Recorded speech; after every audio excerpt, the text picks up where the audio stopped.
And I sit here, I put in a couple words, few prompts, I have my album. Does that make me a real artist? Is music that valuable? No. Right now, artists are actually paying more just to have their music on a DSP like Spotify. So today's conversation is all about music AI.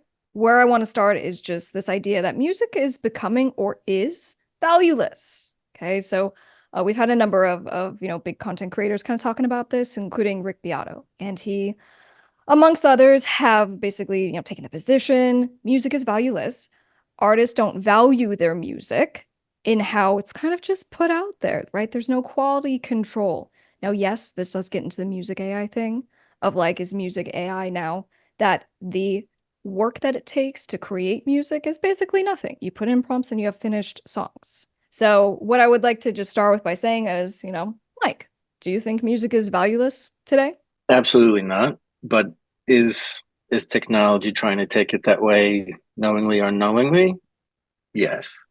I do think any human endeavor that requires a little bit of science and a little bit of magic, I guess, let's call it the art form, and music has a lot of both, definitely has value. As history has shown us, the guinea pig of technological innovation and advancements usually is music, because it's compact, it's in a couple of minutes, you could do many things with music, and it has a cultural connotation to it. What about just this idea with the definition of art? Okay, so if we go, Yeah. well, a lot of people like to make one-to-one comparisons, and so they'll say, well, we're already using reverbs and we're quantizing and we're doing this stuff through technology, warp our expression. But is it really the same thing to be like, again, if you're just putting some prompts into something, it generates a fully executed song versus Ben sitting there and being like, hey, I'm going to kind of tweak this and EQ this. And is it the same thing? I could argue that dragging loops into a session that were pre-recorded by other artists and pre-written by other artists, and then what's that, like the Barbara Streisand song from Duck Sauce? Like that was like a #1 hit for how long it was used in ads. I think it's even used for the theme for something. And it's a Boney M song. It's like literally just them saying Barbara Streisand over a Boney M track. And then the Boney M track is actually an old like German folk song that they ripped. It's just kind of silly. But yeah, I guess in terms of think about some of the songs that are popular now or have been popular since like sampling was invented. And you kind of have to also hop on that train too, where like if somebody's making music with loops, maybe that's not real music. So real quick on Sabrina Carpenter's Espresso song, biggest hit of the summer, and it was made with a Splice loop, right? Yeah. So then Right. on the artistic expression, are you saying that maybe the art kind of goes down? Maybe there's a barometer, or are you saying it doesn't matter? To back the car up a little bit, like there's here. So this thing, see this little bone? If I offered to send it to either of you, you'd be like, do not send that disgusting half chewed up dog bone. It is absolutely valueless. There's a dog down here that would kill me for it. It's the most valuable thing in the world. I think like when we ask if music still has value or Rick Beato says a lot of things that I disagree with. I like him personally. I've met him in person. He's a very nice guy. He lives not far from here. I've offered to literally have him here to just chill and listen to some music that he might not be comfortable with. But anyway, he says a lot of things like that. You have to ask, who is it valuable to? The bone's not valuable to y'all. It's valuable to my dog. And music is the most valuable thing in the world to me personally as a musician. AI will never make it less valuable. I will always make music. But I guess we're talking economically, is music that valuable? No. Right now, artists are actually typically paying more just to have their music on a platform, on a DSP like Spotify, than they're making back from Spotify. It has negative value, right? It's the intellectual property in a lot of cases has a negative value for most people at the end of the year if you do the accounting. Become your own record label, which is literally if you're like, hey, I want to start a record label. Cool, I got you. Understand the entire music business. I want to set up my LLC. I want to do the marketing. It's a lot. So for example, sync licensing, for example, music marketing, it's significantly cheaper than anything you would ever get from a law firm as far as all the stuff that comes with it. And you want to make 6 figures from your music career and you want to do this for real. Like, I'm going to give you what you need. Well, some people are making that, they go, look at the timeline, right? And we go, there was the Napster, and then there was the Spotify, and now there's the music AI. And so the the amount of effort. Does really, that's kind of what we're saying here. So our feelings about it might be that we love our AI created music just as much as we love Lady Gaga's latest song, right? Yeah. So setting aside the feeling component, does the effort component dictate anything? So again, I sit here, I put in a couple words, few prompts, I have my album. Does that make me a real artist?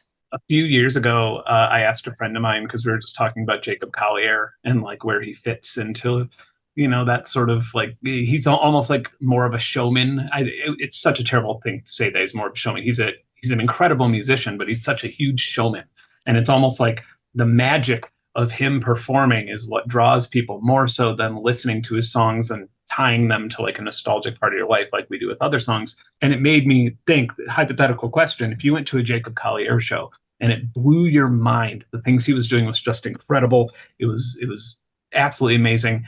And then a year later, you found out that it was pre-recorded and he was just acting it all out.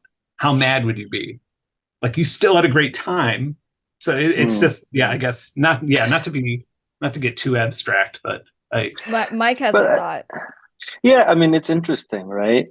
Would that moment have been ruined for you if you knew it was pre-recorded before diving into the experience, right? Like, I think maybe that when I mentioned that, the mix between science or maybe methodology and creating music, and then the other is just the magic, which is probably usually normal human impulses and us trying to express whatever we're trying to express, right? Like, that's the magic part. And the less we know sometimes, that's usually the magic. Like, some artists and musicians say, I don't want to ever be formally trained, or I want to be partially trained to do my art, because that's how their brain and heart works, kind of thing. Not to sound overly trite by saying it that way. Where some people are like, I want to be absolutely trained to the point that this is, I can write in my sleep, which then we're closer to where you're going with that, right, Krystle? Where it's like some people can just dream state write music, where others have to kind of fumble through the fog. And some people prefer one or the other because it just feels rewarding in a different way. So I tend to be the person myself, like, I like sifting through the fog, like when writing music or doing any kind of production stuff, because the discovery feels different. But at the same time, tinkering around with AI, I think it's almost, to Ben, your point, it goes to that experience, right, of how you create music. What if you start to communicate with the prompt and you start to think of it as the producer as the prompt, or the prompt as the producer? I don't know. Maybe that's where it kind of has to have that cultural momentum or understanding that, Ben, looking at your space right there, right? Like, when the prompt is somewhere amongst that whole tool set of yours, which is your life, like that's the intriguing part, It's funny, when I was a kid, everybody that wasn't into electronic, not a kid, but yeah, when I was a teenager and when I started producing music, a lot of people would just accuse me of pressing play on a keyboard, like I'm essentially just a DJ, a radio DJ, not even like electronic. And really, though, like, my career as a musician, which is what I did for 2 decades professionally, my career is almost contingent on using things like samplers and drum machines and synthesizers that were designed to make things easier, completely the wrong way, using them the wrong way, and then abusing them, or I guess you could say, and then it creates a new type of thing. And so maybe that'll happen with prompts. maybe somebody, but I think prompts will get boring before it gets too far too.